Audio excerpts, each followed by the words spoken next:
कहा जाए तो महिला शक्ति, नारी शक्ति को कुछ नहीं है सरकार की नजर में, बस दिखावा है। बेटी बचाओ, बेटी पढ़ाओ, ये करो वो करो।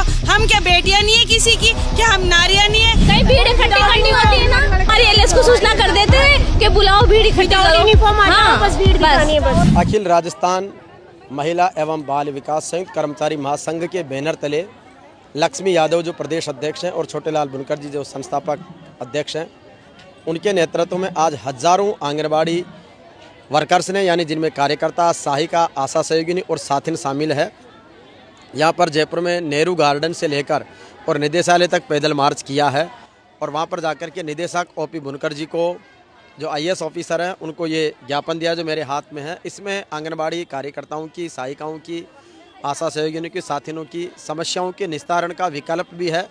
और जो 15 दिन बाद में बजट सरकार का आ रहा है राजस्थान का, उसमें इन आंगनबाड़ी वर्कर्स का मानदेय बढ़ाने, इनको परमानेंट करने, इनके साथ ही इनके काम में शिथिलता देने, इनको छुट्टियों का प्रावधान करने, पेंशन देने जैसे प्रावधान करने को लेकर के बड़ा शक्ति प्रदर्शन हुआ है। और इस अवसर पर बड़ी संख्या में पूरे राजस्थान के सब जिलों से बसें भर भर कर हमारी आंगनबाड़ी महिला शक्ति आई है। तो इतनी बड़ी तादाद में महिला शक्ति जिसने यहाँ पर इकट्ठी होकर के और वहाँ से पैदल मार्च करके लगभग आधा 1 किलोमीटर का पैदल मार्च करके और निदेशालय में जाकर के अपनी बात रखी है।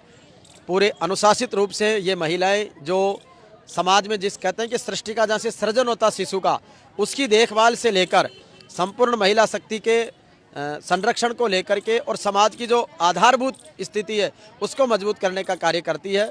तो ऐसी स्थिति में इन महिलाओं को उचित मानदेय मिलना चाहिए, परमानेंट किया जाना चाहिए। जैसे अन्य कार्मिकों के वेतन भत्ते, पेंशन है, वो सारी चीज़ें भी इनकी हो, ये इनकी जायज़ मांग है। इसको लेकर के सरकार को बताया गया है, मुख्यमंत्री के नाम पे ज्ञापन दिया गया है और उम्मीद की जा रही है कि शायद इस बजट में मानदेय भी बढ़ाएंगे और जो दूसरी मांगें महिलाओं ने रखी है उन मांगों पर भी सरकार विचार करेगी। निश्चित रूप से आंगनबाड़ी कार्यकर्ताओं की, आंगनबाड़ी वर्कर्स की ये जो एकता है वो अपने आप में बहुत गजब की है।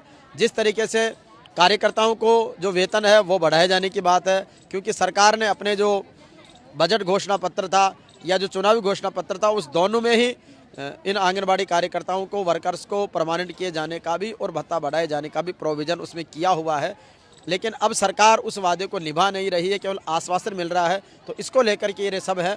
तो आज अभी निदेशक महोदय को ज्ञापन देने के बाद में सीएमओ में उनकी मीटिंग है अभी 2:30 बजे। तो उम्मीद की जा रही है कि शायद इस ज्ञापन पर वहाँ पर डिस्कशन होगा। और उन्होंने कहा है कि जो महिलाओं को पुराने 4-5 साल पहले मोबाइल दिए थे अब वो भी रिवाइज़ किए जा रहे हैं, नए मोबाइल देने पर भी टेंडर हुआ है। इसके अलावा मानदेय बढ़ाने को लेकर के भी सरकार को प्रस्ताव भेजा गया है। जहाँ पर ग्राम पंचायतें तीरवासी जो नगर पालिकाएँ बन गई है, तो नगर पालिकाएँ बनते वहाँ की आंगनबाड़ी वर्कर्स को हटा दिया गया है। तो ऐसी स्थिति में सरकार उस पर विकल्प पर विचार कर रही है कि जो आंगनबाड़ी वर्कर्स कार्यरत है उनको इस तरीके से नहीं हटा जाए, उनको समायोजित किया जाए। और इसके अलावा सबसे बड़ी बात है कि इनको छुट्टी का प्रोविज़न भी किया जाए और पेंशन भी सम्मानजनक तरीके से दी जाए। इन सब चीज़ों को लेकर के हज़ारों की तादाद में महिला शक्ति जिंदाबाद के साथ में यहाँ पर जुटी है। सारी मातृ शक्ति को प्रणाम करते हैं, नमन करते हैं और इनके साथ इनकी एकजुटता को प्रणाम करते हैं कि किस तरीके से एक बड़ी संख्या में भी अनुशासित रूप से रह करके अपनी बात रखती है। ये सरकार के लिए, समाज के लिए भी एक बहुत बड़ी प्रेरणा है। और इन महिलाओं की बात को आदरपूर्वक सुनकर संवेदनशीलता के साथ में विचार करके इनके अधिकार और हक दिए जाने चाहिए। आप क्या चाहती हो, किस लिए इकट्ठी हुई हो, क्या करना चाहती हो? सर हमें सम्मानजनक वो तो होने चाहिए, परमानेंट करो हमें तो एक तो, और मानदेय भी सम्मानजनक तो मिलना ही चाहिए। हमेशा आश्वासन देते हो, कुछ भी नहीं होता हमारे साथ। जो हमें तनख्वाह दी जाती है वो भी है ना, आधे बजट भी दी जाती है, आधे तो केंद्र सरकार से मिलती है, आधे राज्य सरकार से मिलती है। हमें एक बजट में तनख्वाह चाहिए। सुपरवाइजर की वैकेंसी 4-4, 5-5 महीने में मिलती है, महीने में तो मिलती ही नहीं है, आधी मिलती है। का वेतन तो जैसे होता है वैसे मजदूर का वेतन तो मिले ना, हमें मजदूरी भी नहीं मिलती हमें तो पूरी। 4 घंटे की ड्यूटी की जगह हमें 8 घंटे काम करवाया जाता है। काम भी तो दुनिया भर का है ना, पूरा काम करते हैं। हर विभाग का काम करवाया जाता है सर हमसे, चिकित्सा का सबका करवाया जाता है हमसे। हमें हॉस्पिटल का काम भी करवाया जाता है साथ में ही, क्योंकि आंगनबाड़ी के अलावा जो मोबाइल पे काम दिया जाता है ना, उसके अलावा हमें हॉस्पिटल का काम भी दे देते हैं। और जो भी कोई आता है बैग उठा के वही कह देता है कि हमारा काम करो। हमारे साथ ही स्कूल वाले भी आ जाते हैं, एनएम भी आ जाती है, सब विभाग को हमको मिला रखा है। पर हमारा मानदेय वगैरह की कोई किसी को चिंता नहीं है। 3-3, 4-4 महीने के इकट्ठे हो जाते हैं, जिसमें से 2 ही महीने का आता है, 1 महीने का आता है और 2-2 महीने के हमारे गायब हो जाते हैं। क्यों हमारे साथ ऐसा क्यों? काम के लिए तो आप हमारे पास सबसे पहले एनएम भी आएगी, मास्टर भी आएगा, चपड़ासी भी आएंगे, सब आते हैं और सब पटवारी भी आएगा तो हमसे सर्वे मांगेगा। क्यों भाई, हमसे क्यों? जाओ फील्ड में करके लेके आओ। हम भी तो फील्ड में जा के कर रहे हैं, हम भी तो सारा काम करते हैं। तो आप हमारा मानदेय का और हमारे को परमानेंट करो। जो भी कुछ है, हमारी 30-30 साल की नौकरी हो गई, हमारे बच्चे बड़े बड़े हो गए, हमको क्या खिलाएं क्या कराएं और उनको कुछ कर भी नहीं सकते। और फिर हमारा खुद का भी तो होना चाहिए। भाई हमारा बुढ़ापा आ गया, हम किसको कहेंगे? तो हमारा पेंशन का जरूर होना चाहिए। पेंशन हमारे लागू सर, पूरी तरह से हमारा शोषण ही हो रहा है यहाँ पर।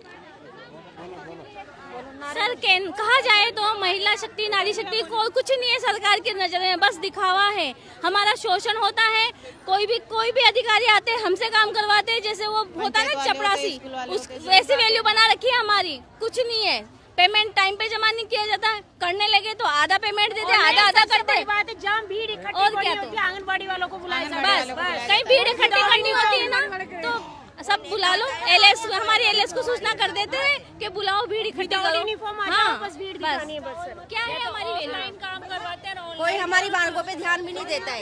इतनी बार नारी शक्ति जिंदाबाद, नारी शक्ति जिंदाबाद,